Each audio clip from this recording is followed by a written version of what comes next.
Welcome to our talk with Dustin Freyta. Dustin is an expert on this incredible system of water catchment. It's a water catchment systems that he discovered in New Mexico. And so he calls it planting water, and essentially it's all about spreading and sinking the water. He does work days with the Sacred Mountain Water Society in New Mexico, and I guess we'll be having more of those, Dustin, at some point, the work days. Yeah, every year. Okay, so you can check that out on the Facebook page, the Sacred Mountain Water Society Facebook page. And I'm gonna, without further ado, let him take it away. Thank you. Man, this thing's loud. It's weird hearing me talk behind myself. Hello, everybody. Thanks for inviting me to Crest On. And yeah, so I'm a director with the Sacred Water Mountain Society. We're an indigenous community organization that addresses all of what we call 5 elements of community, which is education, healthcare, housing, land management, and defense for all of that. I'm particularly director of land management and defense, so that's my forte. And I guess I'm here today to talk about planting water and our work in that and what we've been studying and uncovering in northern New Mexico, but also I'm certain it exists up here in these mountains as well. We're in the headwaters of the Rio Grande, the second largest river in the southwest, which starts up here in these mountains and goes all the way to the Gulf of Mexico, or used to. When it floods, it'll still make it to the Gulf of Mexico.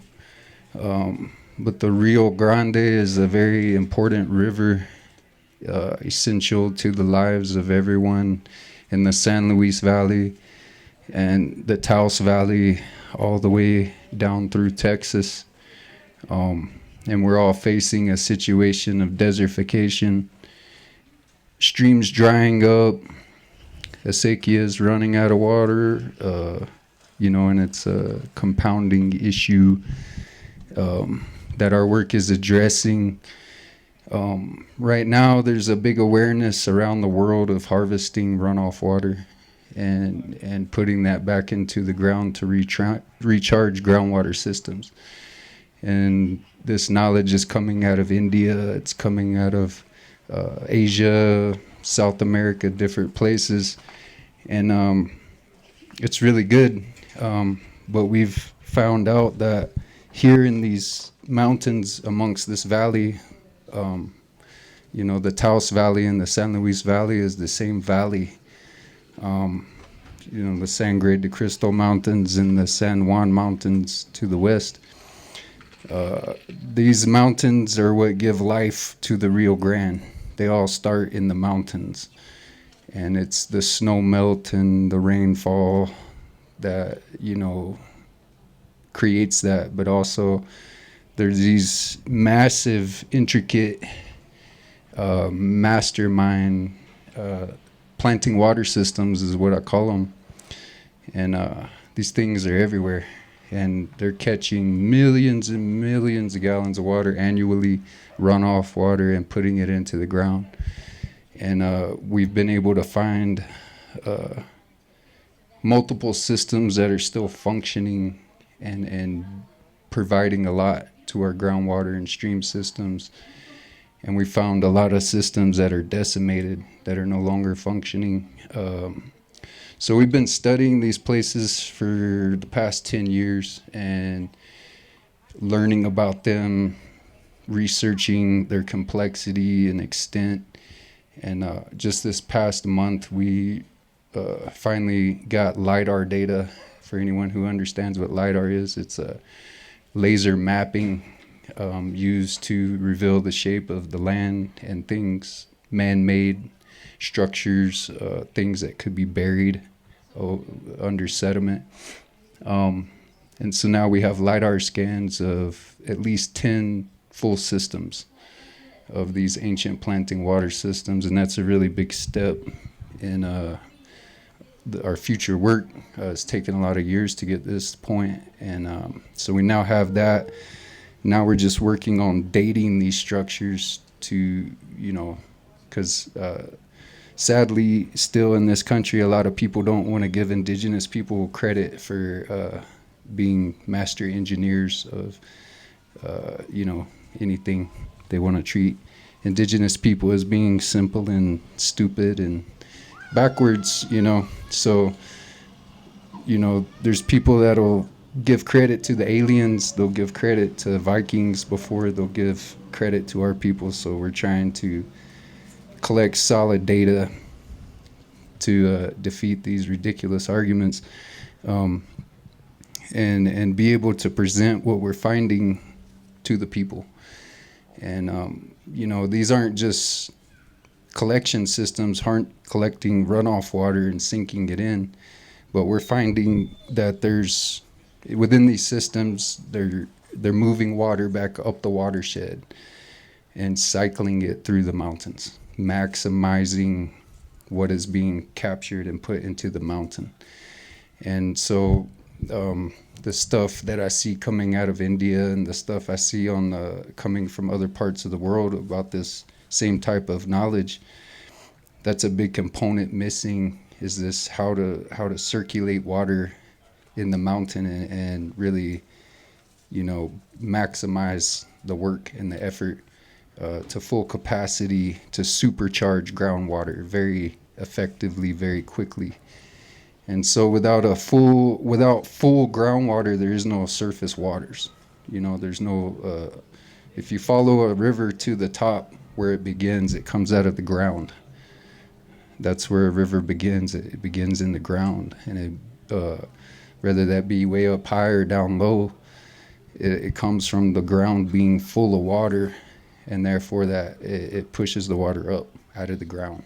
And so right now, throughout this valley, in the San Luis Valley and Taos Valley, we have big drilling projects to tap our aquifers here, because our aquifers are some of the last fresh water stores left in the country.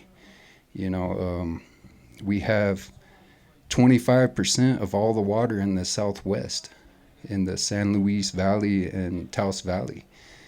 And I have no doubt that, our indigenous ancestors played a huge part in creating this massive water bank that we're now depleting and running dry. And so from what I'm seeing on the ground is some of these systems created rivers and springs that didn't previously exist. And some of these systems are still functioning and providing us with water right now. And people don't even realize that these could be man-made rivers. And the way we manage the land and develop things really impacts these systems. And I've been showing people these things over 10 years, and people who've grown up on the land their entire life, they're going out in these places they've grown up their whole life, and I'm pointing this stuff out and they've never seen it. They've walked right over it their entire life, but they've never seen it. So the work, it really doesn't stand out. It really blends in, and it's really fragile. Building one road through one of these systems can disrupt and change the entire water flow, and then the millions of gallons of water that was being captured and put into the mountain to sustain the aquifers and the rivers. Now that water's running down the road past all these catchments, so we're, in a lot of ways, we're increasing the amount of runoff happening all over the place, and that's increasing the desertification. So the key is to, harness the water where it falls and try to get it to stay where it falls, to feed the land here, you know. And that contradicts how we're managing water in a state level, in a national, federal level.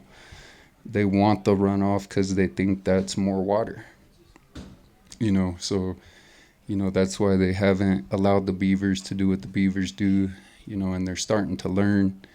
The beavers are essential to recharging the groundwater, keeping the stream system functioning. And so this work is the same. It's just extending it outside of the stream beds into the greater watershed. And so I guess any questions? I like to have conversation. I don't like to talk at people. So, yeah. So when you're talking about these systems that have been built thousands of years ago, how big are these systems? Is it like the entire San Luis and Taos Valley, or is it like pockets that really operate individually and come together later? So right now we have a LiDAR map that's 5 miles long and 3 miles wide. And every runoff point in this 5 by 3 miles has been addressed with planting water. And we're finding where they're taking, some structures are moving water a half a mile back up the watershed from where it would originally be going. And the more I look, the more I find, and it's pretty mind-blowing the amount of work once you can see the 10 different systems in 5 mile range, you know, from top to bottom. You can see this was a generational, very mastermind. Whoever laid these systems out knew the land perfectly. They knew the water, the amount of water. I mean, they just, after 10 years of doing this work, it's still going to take me another 10 years to be able to replicate this in the way that they've got it. So obviously, like our snowpack has changed drastically since these systems were built, so they're not necessarily going to function the same way. Or when you're working on these planting water kind of techniques, are you using these old systems and expounding on them, or are you making them new ones? We're practice replicating what we're learning in places where it doesn't exist anymore, or maybe it never existed. But mainly we're putting a lot of time into studying and seeing what is functioning versus not functioning, what, you know, and trying to really understand how these things are created and built, you know, and hopefully one day we'll get to a point to where we can start restoring these systems and do it properly, you know, with respect and care, because so much so much of the work has already been done at that point. And yeah, does that answer your question? Anyone else? Can you talk about what progress you've made in terms of working with roadways and road systems, and how that affects both old planted water systems and potential new planted water systems?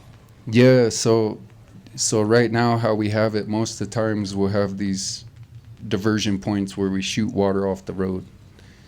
And in a mountainous area, especially where there's a lot of slope or grade, when you make these shoot-offs, it just creates erosion. And it starts carving a new cut in a place where there wasn't originally one. And so we're trying to blend the techniques we're studying with, you know, combating further erosion problems, and combining what I call water roads. It's a tactic in the strategy. It's a tool in the toolbox they would use. It's what I call a water road, and these water roads. It's really hard to explain without people seeing it. I know you've seen it.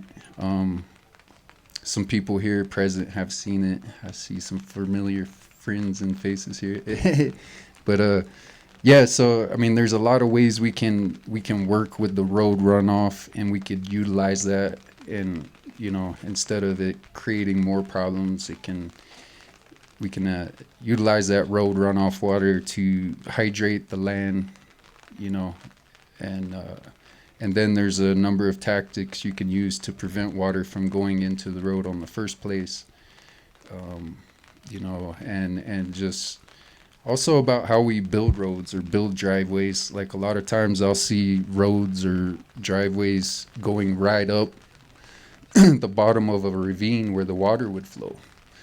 You know, and the moment that choice is made to put a road right up the bottom of the ravine, you know, we've really limited ourselves on how much we can restore or take care of that area, because we're just going to end up flooding the road, or you know, the road's not going to be useful anymore. So every road we put up the bottom of a ravine, we've pretty much destroyed that waterway, and taken away most of how we could address that and help it.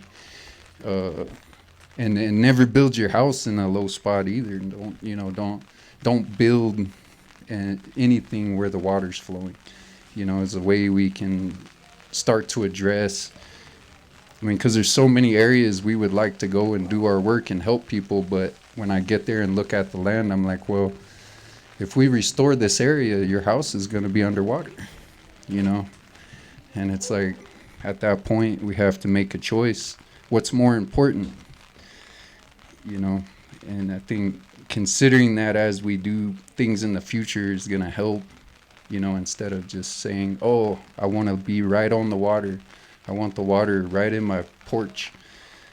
You know, that's culturally here, that's disrespectful. You know, historically, it's disrespectful to live by the water. You know, everything needs to go there and drink and live. You know, so, you know, a lot of our flood issues would be solved by that. A lot of our issues would be solved by that, just considering those things.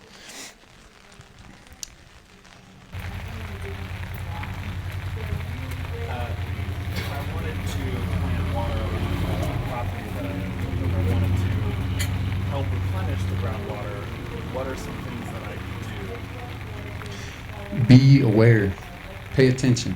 Like right now, we're getting rain. It looked like there was just a lot of rain. You see there's a puddle of water right here, right? You know, it's pulling up. That's going to soak in, right? So it's knowing your land. It's knowing how the runoff, snow melt, monsoon rain, how when you see a stream develop, study that stream.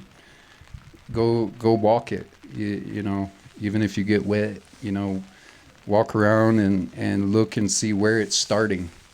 You know, where it starts picking up speed, where it slows down, you know, and really study the contours of your land and how the water's moving, and that's how you're going to lay out your catchment system, you know. And if you put a lot of consideration into it, then you can maximize your work, you know.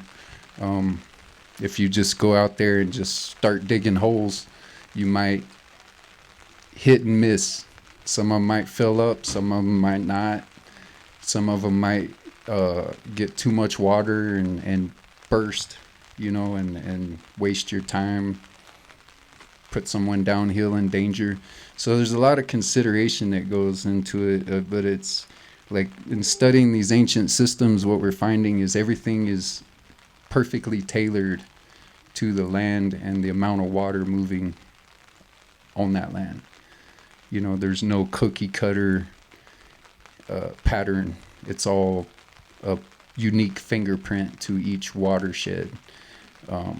You know, the size of the catchments, the placements of the catchments, whether they take it back up the watershed or not, it's all dependent on the land and how the water's moving. So I encourage people to, you know, just learn how the water moves. And we always have opportunity to watch the snow melt or watch the rain run off, see, you know, go sit by the river and watch how the water moves. And, you know, and then, you know, they were also taking into consideration not just average amounts of water, but above average amounts of water, right? So it's pretty interesting to see like these things are built with such precision that even above average snow or above average rainfall doesn't overwhelm them unless there's already something compromised within the system. Would you say the catchments is what you're calling it? Is that one of the main principles of this way of working with water? It's all catching water.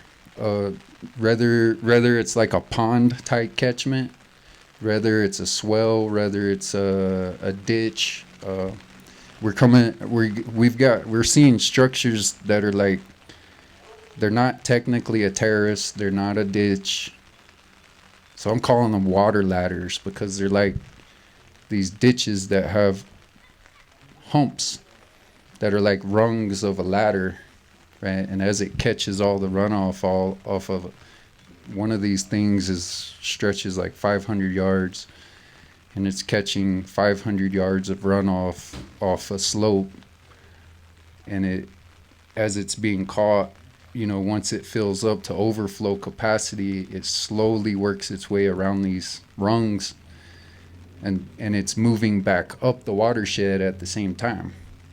And if it would take an enormous amount of water to really get it flowing, but if it came to that point and it overwhelmed that system, then it's perfectly aligned that once it comes out of that structure, it goes into different structures built to handle that amount of flow. And that ladder structure is built out of earth. It's just sort of carved into the earth. Yeah, all these things are they didn't bring in any outside materials. They would build these things with whatever was within a 20-yard radius to the area. Mostly earth, rock, but also they would pile up dead wood, and that would break down into the structure over time. When you're, I don't know if I'm understanding this right. When you're saying that the water's moving back up the watershed, are you talking about like up the mountains, like gravity defying? And if so, how is that? What do you mean by that? I guess? So if we're looking at this mountain, all the water that comes off that mountain is moving this way, and it's moving south as it moves this way, right?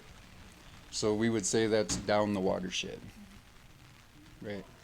So imagine up there on the slopes of the mountain, you're catching the runoff, and when say you have a catchment pond and it's overflowing, right? And it fills up to the point to where it's flowing over. It's got too much water in it, so it needs to release water, right?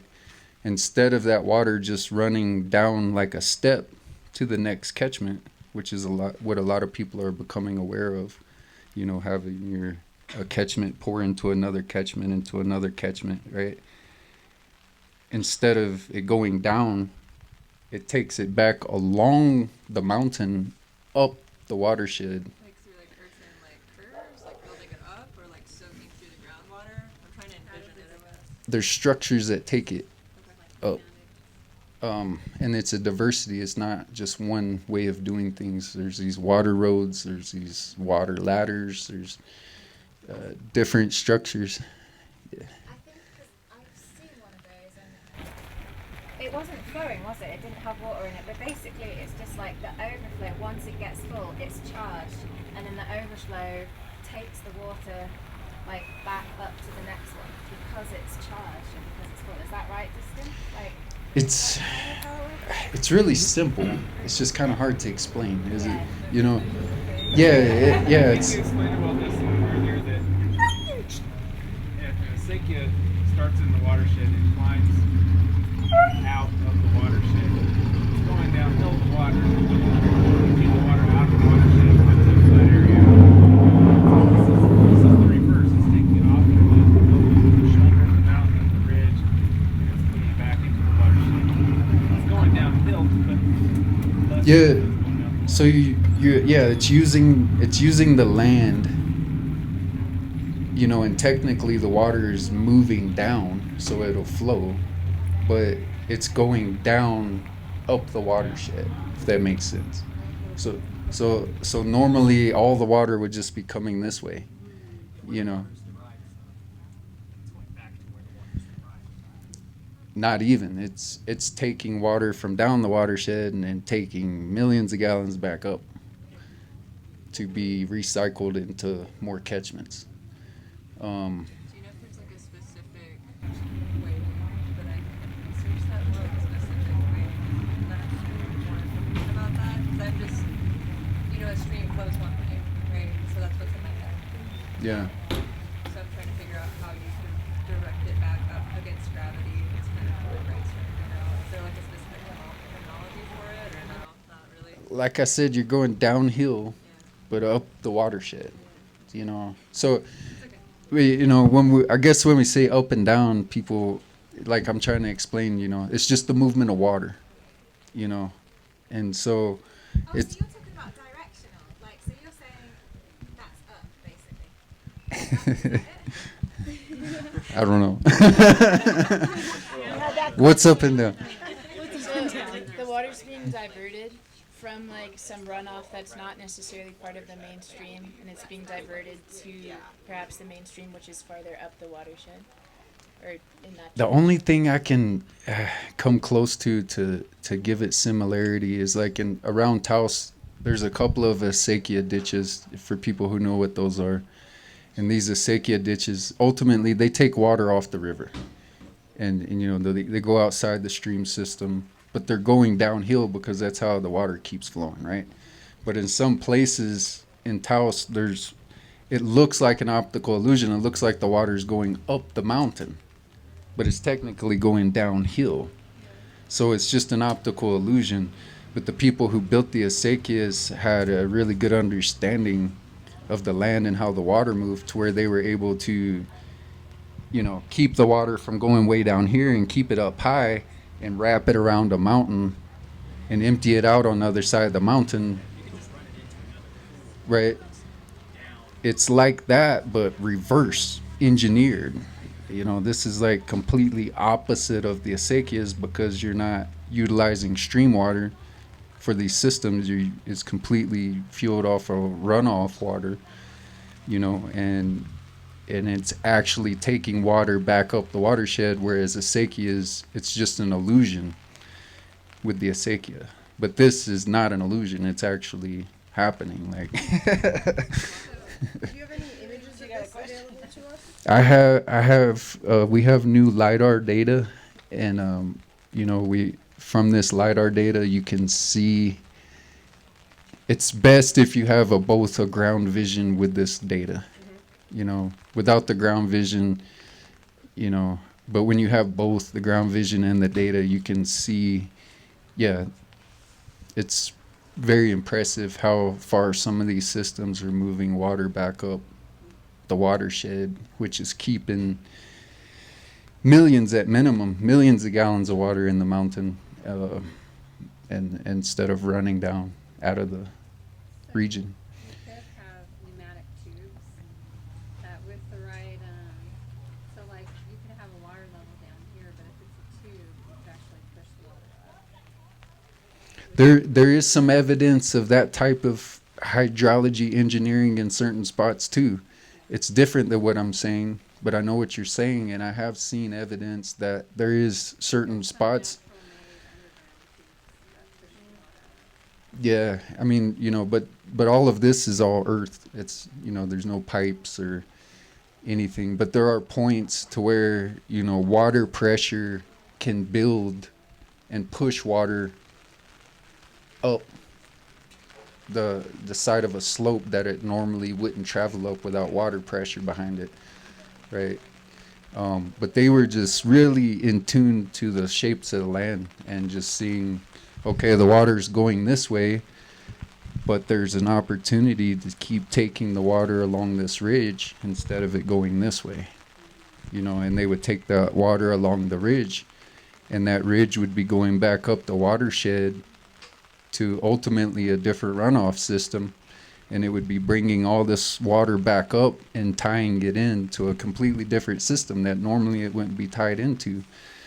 You know, but the effect of that is supercharging the groundwater. And when you go to these places, they're all paradise. Like, it's some of the best land in the Southwest. Yeah.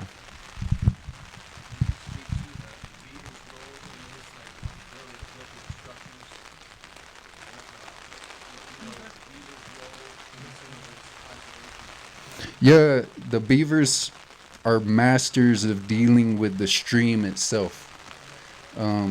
I think that's the beavers' role, to deal with the stream, and because they're way better at it than we are. You know, they're in the water 24/7, and they do their work very thoroughly, committedly, and they're really good at it. And they don't just guess. You know, they don't build houses like we build houses. Like, oh, I'm just gonna build a house here because I want a house here. They're really in tune to the hydrology of the place as well. So when they pick a spot to build a dam, it's not random. And by learning from the ancient planting water, we start to understand how they're thinking, and we start making the same choices they make based upon the land and how the water's moving. And so when a beaver, if they ever build a dam that actually takes any of the stream flow away, if that actually happens, which very rarely happens, but if it does happen, what's happening is where they built that dam, where they built those pools, it's recharging the groundwater, and there's such a void down there that it takes time to recharge. And so it will take water away from the stream until that void is recharged. But once that void's recharged, then the stream will flow better than it ever flowed. And so it's the same concept, and I'm pretty sure we learned this planting water knowledge from the beavers, and we just took it outside of the main river system, you know, into more of our environment, less so the beavers' environment. And, you know, just from people paying attention and being like, that was good. That, it made things green.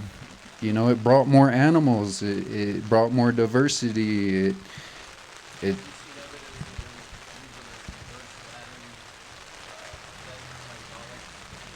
You have to speak up a little.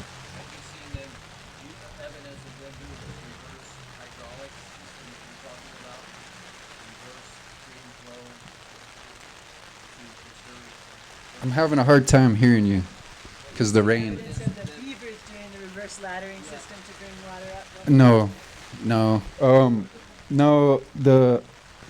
What we're seeing with the water ladders and the water roads, like I said, I'm calling them these things because I don't know what else to call them. I've looked to see if there's any history on this, any data, any language, and as of yet, I haven't found any. I think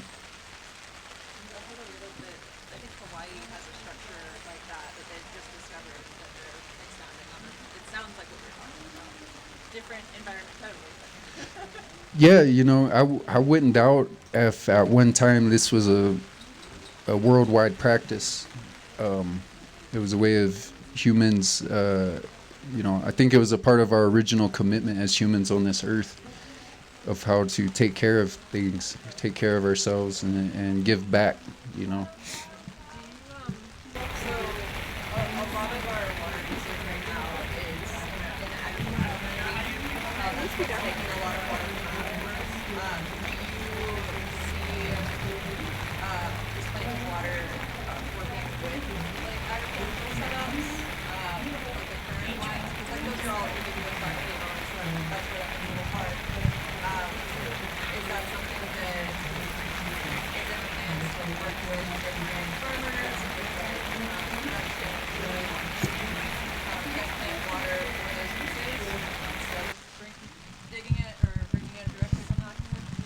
This work directly and indirectly benefits everything. And because of that, thank you. Because of that, I'm not focusing on people.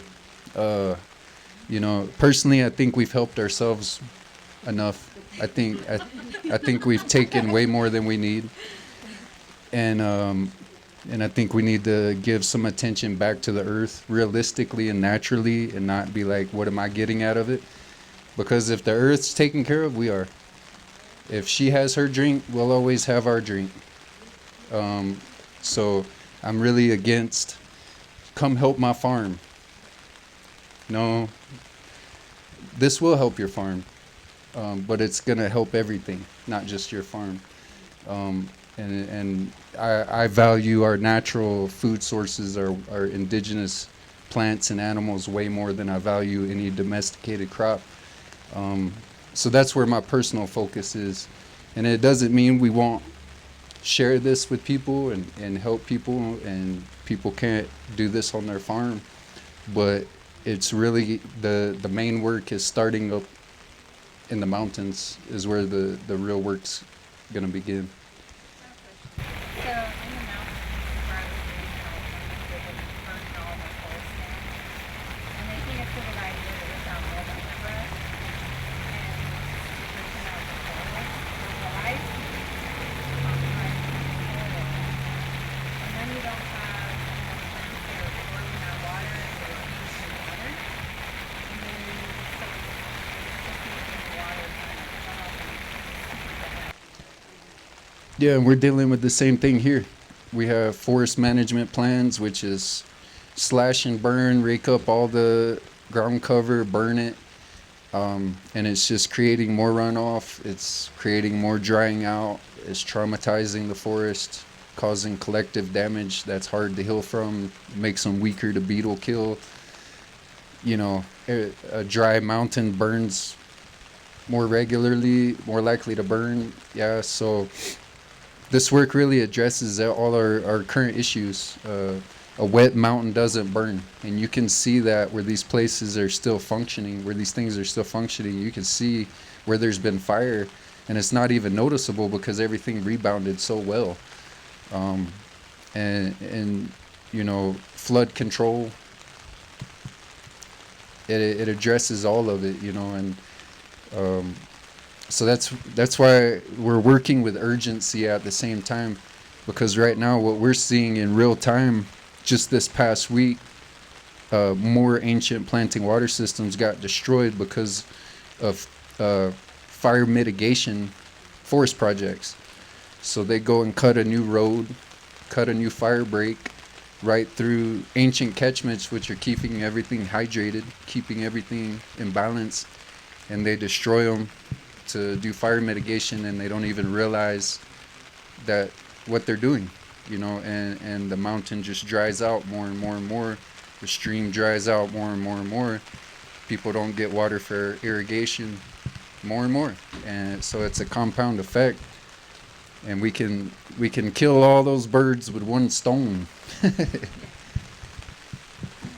the maintenance of on the water collection system? So when you build one or restore one, how often do you have to go revisit it? Or So that's a part of our study, because she asked, with these ancient systems, how much does it take to restore them, and how long can they last before being maintained? It's all depending on where it's at. So you have, if a planting water system is implemented properly throughout the entire watershed from top to bottom, then all erosion will stop immediately if it's done properly. But some of the catchments might fill up with sediment that it's holding back. And so those catchments that fill up with sediment, you'll have to go and dig them out and add that to the berm, and over time you'll build up the structure. And eventually it'll get to a point to where it won't be filling up with sediment anymore, because all the erosion has stopped, all the water soaking in has promoted grass and plant life that's holding everything together, right? And some of these catchments, this is part of why we're still researching and studying and trying to date these things, is because we don't know how old these are, but some of these things are still functioning perfectly the way they were made to. And it could be 100 years, 200 years, 300 years since they've been maintained, and they're still functioning. So if we do the work right, it really doesn't need that much maintenance. And the maintenance is very simple. Just making sure, it's like cleaning the acequia ditch every year, making sure there's no debris, so things can flow right. If it's not built properly, and it's not built to deal with the amount of water, then you can have blowouts and failures in the system, and that can take a lot of work to repair. Some of these structures are massive.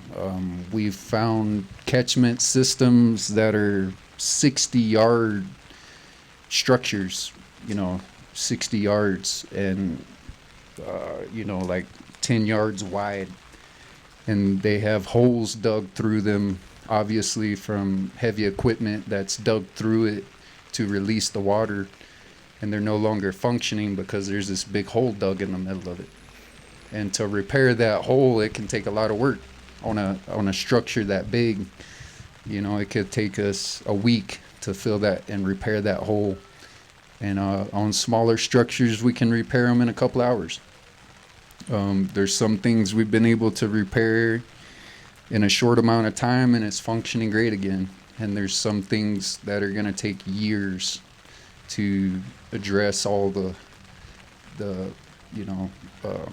some of these water road systems. To get them functioning again, it would take a real dedication of being out there for weeks or months, but once they were functioning again, the benefit would be amazing. It would be very, very quickly noticeable improvement. Within 1 year, you'd see a huge improvement in the environment.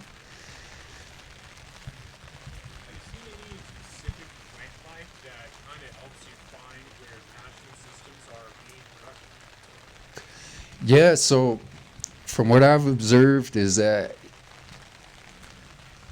when I'm looking at the mountains and I see a really, really, really, really lush green patch in the mountain, and it's surrounded by dryness, it's not always, but there's depending on the shape, and if I can see the runoff, it's more the runoff is what I pay attention to. If you see there's a lot of runoff happening, way up in the mountain, that's where I like to look. There's no specific plants that say there's planting water here, but there is, in the places where it's still functioning, it's always top notch, the best place, Yeah, tons of diversity, tons of plants that can only live where there's a lot of water, willow, signs that there's a lot of water, moss, things like that. But in the systems that have been destroyed, it's dry. It's dry as a bone,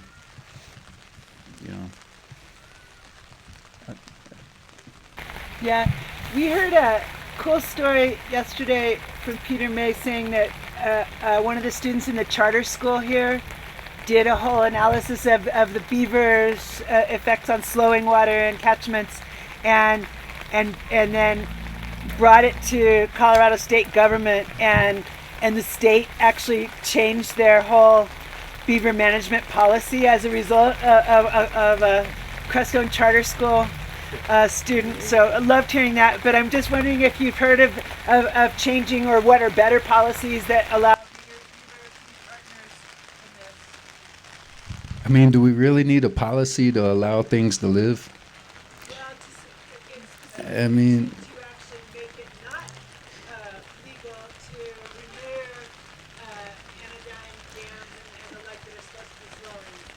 I think we just need to stand up for them. We need to just say, hey, you shoot my beaver, I'm going to shoot you. I don't know. I mean, I think policy is a distraction from something that's already doing what it's made to do with or without us.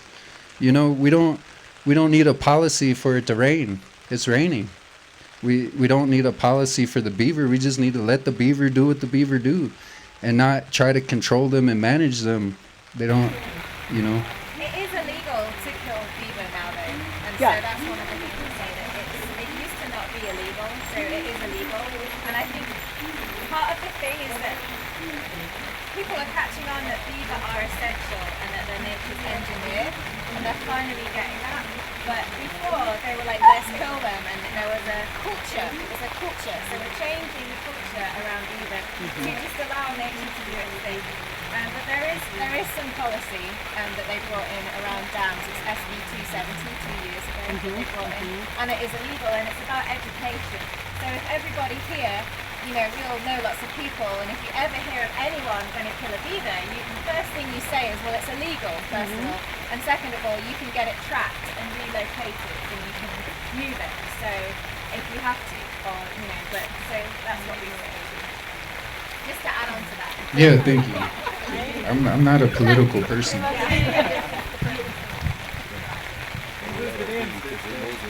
as you relocate the beaver. Or let it be because it knows what it's doing on your property. Let it do its thing. Is it also illegal to destroy the dam? The beaver dam? Probably should be. I mean, it should be, yeah. Yeah. Yeah, are there any policies being put in place to see where these systems are? So from what I know, we are leading the way on data research and development of this stuff, and I've never been a fan of the government. I will never be a fan of the government. I don't think they have any place in this, honestly. They've never given us life. They're not responsible for our life, and I don't see them being responsible or capable of dealing with the issues at hand or the solutions in the future. So I'm coming about this fully grassroots. About 10 years ago, roughly, I tried working with the National Forest, and, you know, maybe if I had some credentials in their world, and maybe if I looked like their son, I would get somewhere. But, you know, I've been just treated with disrespect, and you know, there's still a lot of racism, and you know, if they give too much credit to the native people, then there'll have to be more than credit given back. And so, you know, they're only going to listen to us if they can take what we're doing and say they did it first and take responsibility for it, cut out half of it to make it more palatable for their capabilities, which will automatically lose half of what's good. Half of the opportunity will be gone the moment we put it into their hands. So I'm not focused on policy because it's already there. It's already there, and you know, we can do this faster than they can think about what we're doing.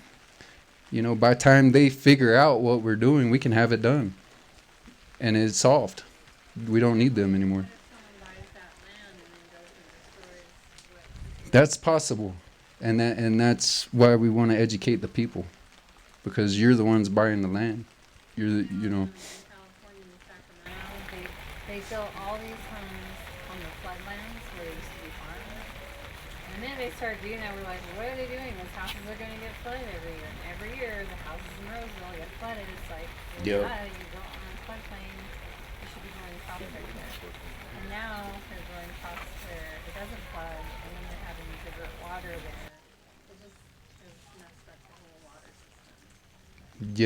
Yeah, and I'm really convinced that if we reorient just how we look at things and think about things, you know, we can very simply, in a very simple, achievable way. Like our organization, we've applied for 5 grants over 10 years, and we've got 4 of them. You know, in total, we've got $60,000 over 10 years. And just this year alone, we built over 150 catchments this year. and I've already put millions of gallons of water back in the ground just with what we've done this year. And you know, most of the time we're funding this out of our own pocket.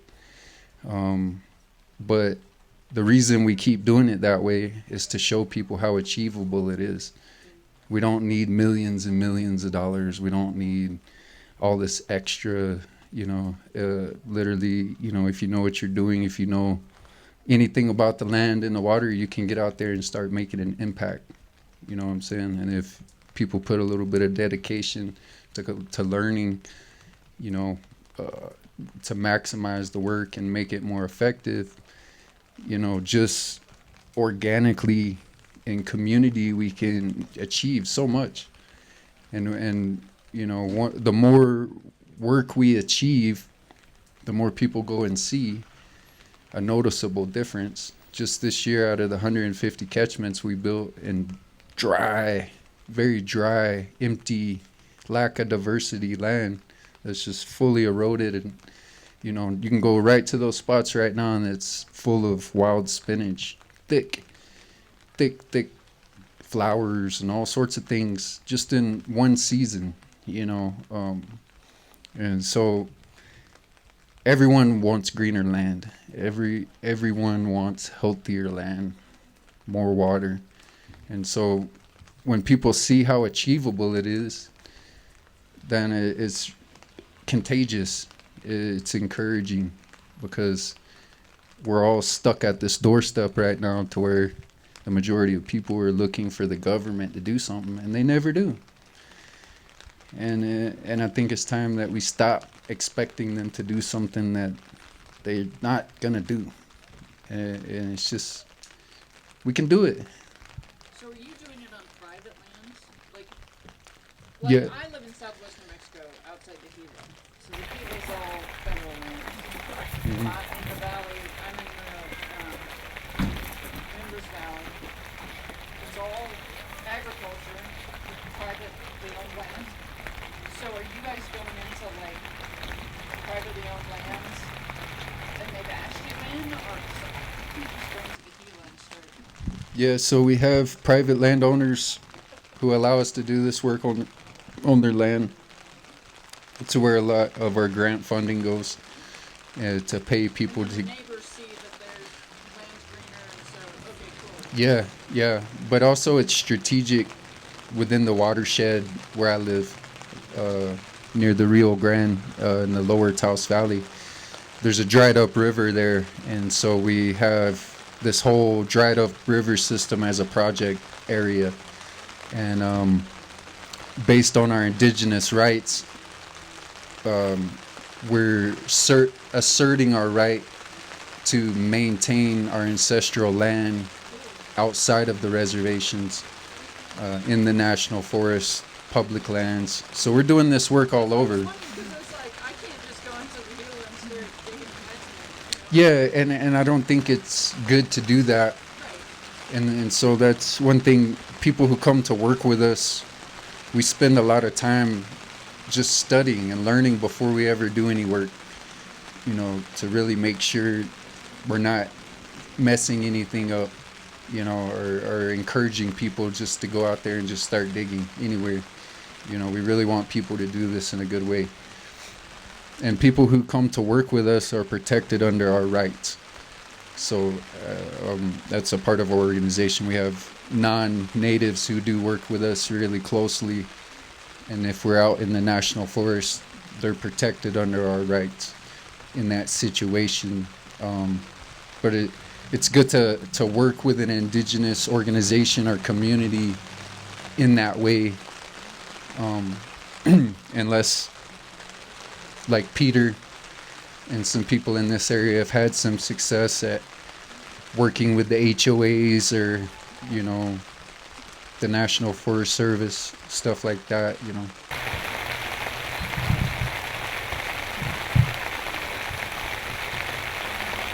You've seen these in other places like this, these water catchment systems. Have you seen them in other states? Is that So right now, I found systems along the Rio Fernando the Rio Chiquito, the Rio del Rancho de Taos. I found them in Abiquiu, a place called Petronal, south of Abiquiu near Coyote. I found them in the San Juan Mountains, deep in the San Juan mountain range. And we've got confirmation that up near Valley View, there's a canyon up that way where there's some ancient planting water. It's not functioning anymore. It's all been destroyed, but you can still see it. So I'm pretty sure it exists in all these mountains around here. And I've talked with people in San Carlos Apache who think that it could be in their mountains down there.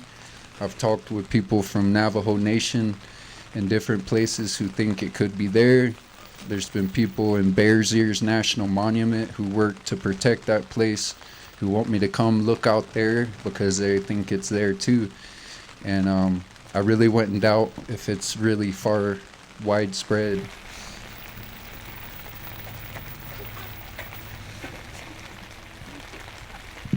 Any more questions? I know there were some people raising their hand. I don't know if I got to them or not. They might have left, but. You know, I'm curious. We're from a Great Lakes region. You know, you said that everything starts in the mountain. Do you know if Great Lakes play any? Yes, I spent some time up there in Minnesota and Wisconsin and the Ohio River Valley, and I've studied the pyramid cities over there, and all the pyramid cities in that region along the Missouri and the Mississippi River Valley, all those pyramid cities are correlated with water. They're all built on river systems. And a lot of these places that have been preserved, like Fort Ancient in Ohio, Serpent Mound, there's a good number of them that have been pretty well preserved. You can go there and see they were planting water. These pyramid cities weren't anything mystical or supernatural. They were actually really supernatural. But what they were doing is they were utilizing the flood waters, the floods season of the river, and they were moving that flood water around outside of the river system, flood irrigating massive areas. I mean, really, really impressive. And they were doing it, you know, primarily for agriculture, but it wasn't just sustaining agriculture, it was also recharging the groundwater and sustaining the river systems. And so from what I was studying of those pyramid cities, is a lot of them that are preserved are still functionable. If people understood what it was and get out of this Disneyland way of thinking about things, and just looked at the practicality of how these things were built, then we could start using these places again, flood irrigating massive areas that haven't been developed. And I never imagined that in that area there's a groundwater issue, but there is. There's, you know, even in the Midwest where it's really wet and out east, they have groundwater issues right now because we're pumping so much water everywhere. And so I see these pyramid cities out east as an extension of the planting water here. It's just done differently because you're dealing with less mountains and more floodland, right? Thank you.